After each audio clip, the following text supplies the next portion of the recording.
नमस्कार.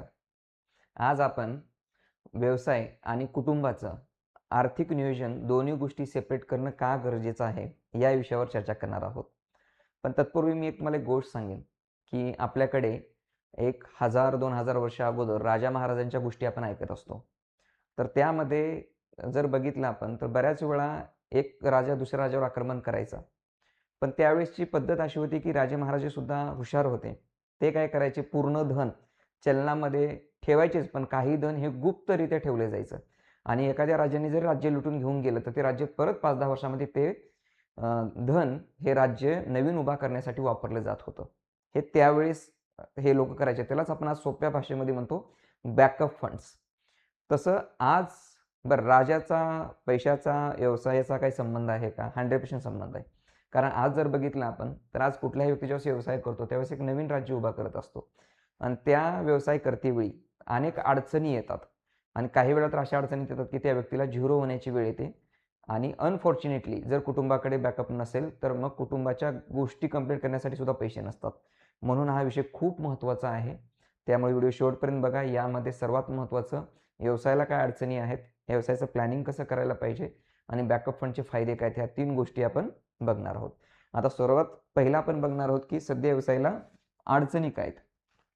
यामध्ये सर्वात महत्त्वाची पहिली अडचण काय? तर जर समजा आपल्याकडे बॅकअपच नसेल, एखाद्या व्यक्तीचं वय 45 आहे, 45 आणि अचानक व्यवसायाला लॉस झाला आणि मुलाची फी 50 लाख रुपये भरायची. तर तो व्यक्ती आणणार कुठून पैसे? जर व्यवसायात लॉस झाली असेल तर बँकासुद्धा लोन देत नाहीत. म्हणून काय, तर सर्वात महत्त्वाचं तुमच्या फॅमिलीचं जे प्लॅनिंग आहे, एज्युकेशन, हेल्थ, रिटायरमेंट, ज्या काही पर्सनल गोष्टी आहेत कुटुंबाच्या, त्या सेपरेट असायला पाहिजे.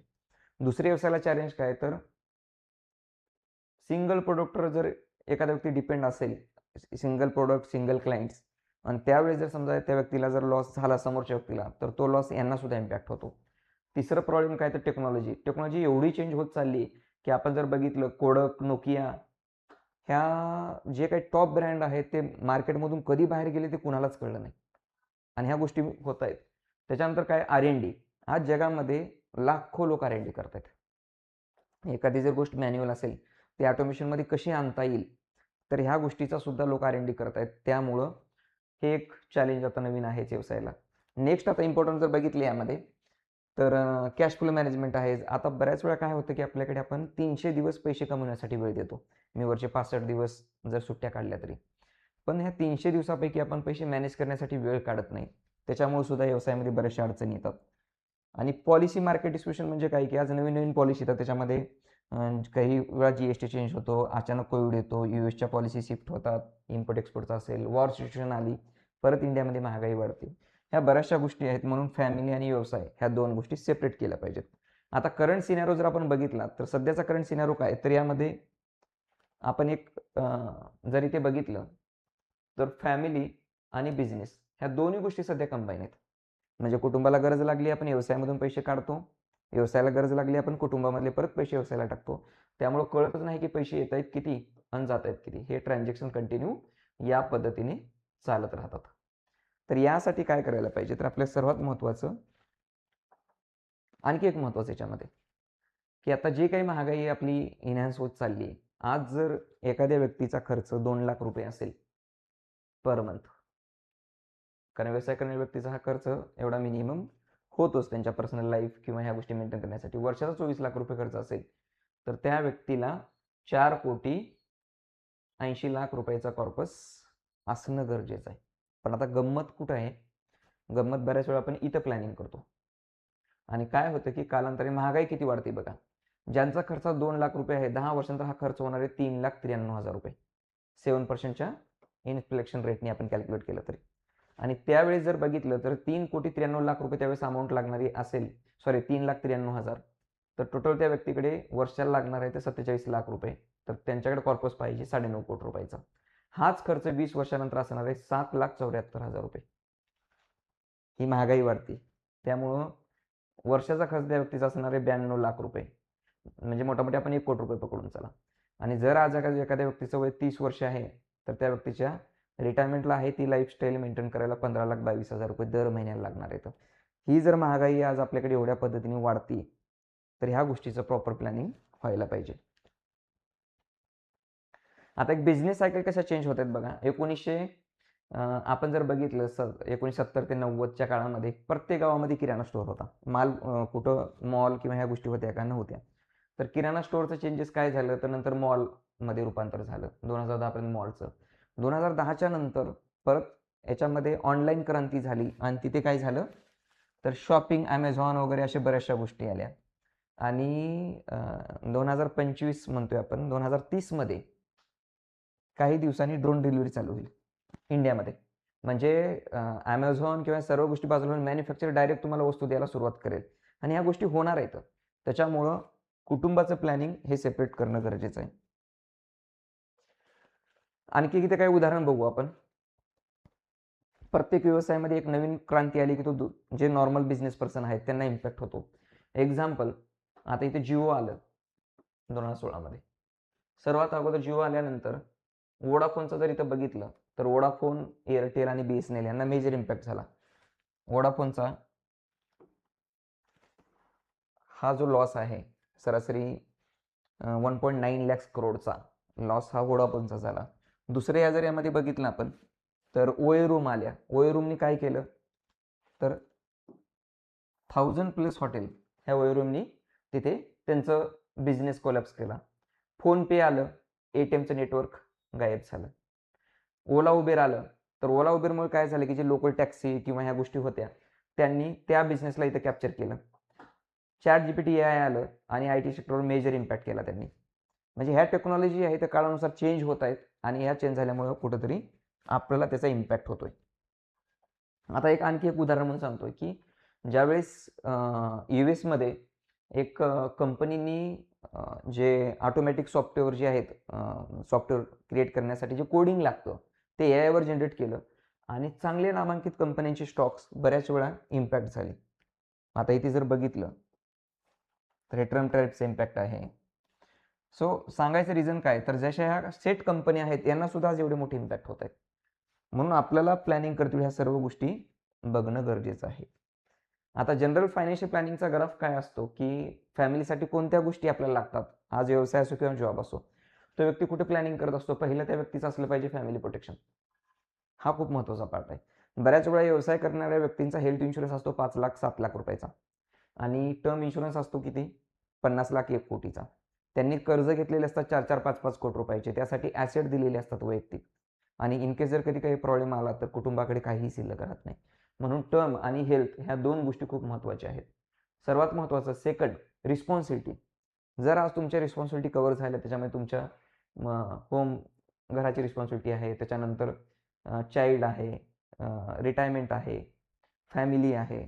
नेक्स्ट यामध्ये बघितलं तर ॲसेट क्रिएशन आहे, पॅसिव्ह इन्कम आहे.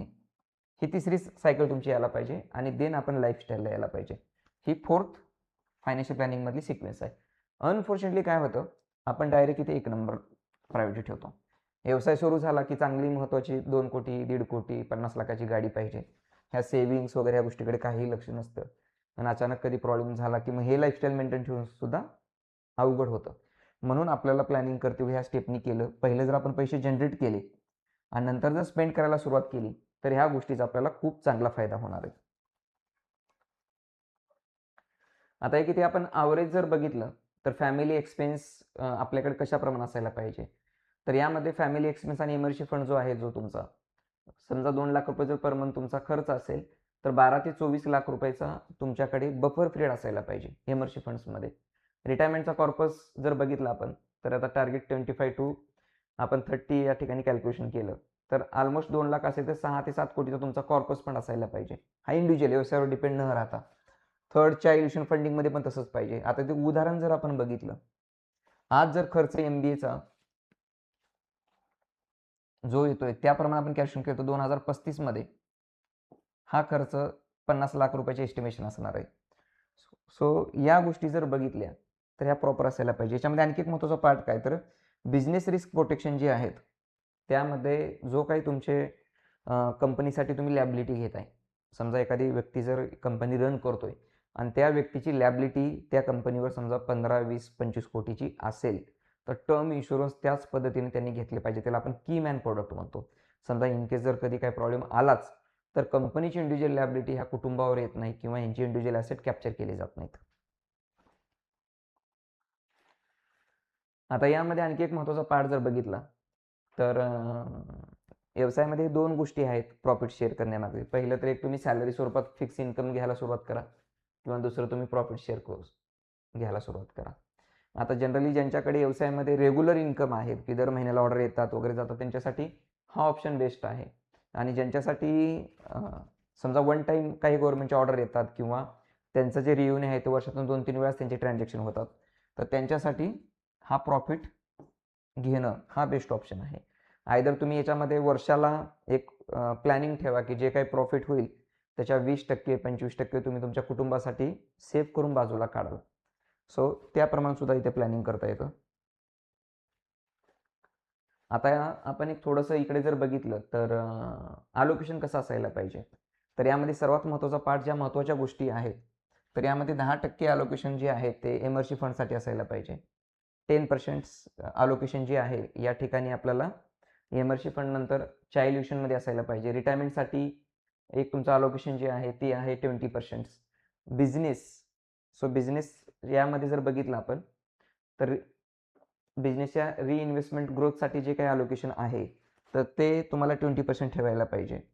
सो या गोष्टीचं आपण जर अलोकेशन प्रॉपर केलं तर आपल्याला पुढे तिथे अडचणी येणार नाहीत. आता इथे आणखी एक आपण केस स्टडी जर बघितल्या की हे का करणं गरजेचं आहे, तर काही मी लाईव्ह स्टडी तुम्हाला सांगतोय की हे गुजरातमधले खूप मोठे ट्रेडर होते, टेक्स्टाईल ट्रेडर. म्हणजे त्यांना 3 करोडचा ॲन्युअल रिव्हेन्यू होता 28 वर्ष आणि अचानक त्यांचा एक प्रॉब्लेम झाला आणि त्यामध्ये सडनली खूप मोठा लॉस झाला. इम्पॅक्ट असा झाला की म्हणजे त्यांच्या मुलांच्या एज्युकेशनसाठी सुद्धा त्यांना बऱ्याचशा गोष्टी बाहेरनं घ्याव्या लागल्या. विजय मेहता ट्रॅव्हल एजन्सी म्हणजे खूप मोठा यांच्यापासून सुद्धा एक लाईफच्या एंडिंग मुवमेंटला त्यांना बिझनेसमध्ये लॉस झाला आणि त्या गोष्टीमुळं फॅमिलीसाठी स्ट्रगल करण्याची वेळ त्यांच्यावर आली. रमेश गुप्ता प्रिंटिंग प्रेस असे बरेचसे उदाहरण आहेत की ज्यांनी व्यवसायांनी कुटुंब ह्या गोष्टी सेपरेट न ठेवल्यामुळं अडचणीत आलेली आहेत. त्यामुळं आता आपल्याला प्लॅनिंग करतेवेळी सध्याच्या धावपळीच्या काळामध्ये जर बघितलं तर तुमचा व्यवसाय आणि कुटुंब हे 100% बाजूला प्लॅनिंग करून ठेवायला पाहिजे. जेवढा व्यवसायामध्ये प्रॉफिट आहे तेवढा लॉस रेशो सुद्धा वाढत जातो. आज जर एखाद्या व्यक्तीचा टर्नओव्हर 50 लाखाचा असेल तर त्यांचा लॉस हा 50 लाखाप्रमाणे असतो. 5 कोटीचा लॉस हा त्यांच्या बिझनेसनुसार असतो आणि 50 कोटी 500 कोटीचा लॉससुद्धा त्याच पटीनं असतो. त्याच्यामुळे ह्या गोष्टी प्रॉपर प्लॅनिंग जर केल्या आपण तर आपली पर्सनल लाईफ डिस्टर्ब होत नाही. याबद्दल तुम्हाला काय वाटतं नक्की कमेंट्स करा आणि हा व्हिडिओ तुमच्या व्यवसाय करणाऱ्या मित्राला नक्की शेअर करा. त्यांना सुद्धा ह्या गोष्टीचा फायदा होईल आणि सर्वात महत्त्वाचं चॅनलला फॉलो सबस्क्राईब करा.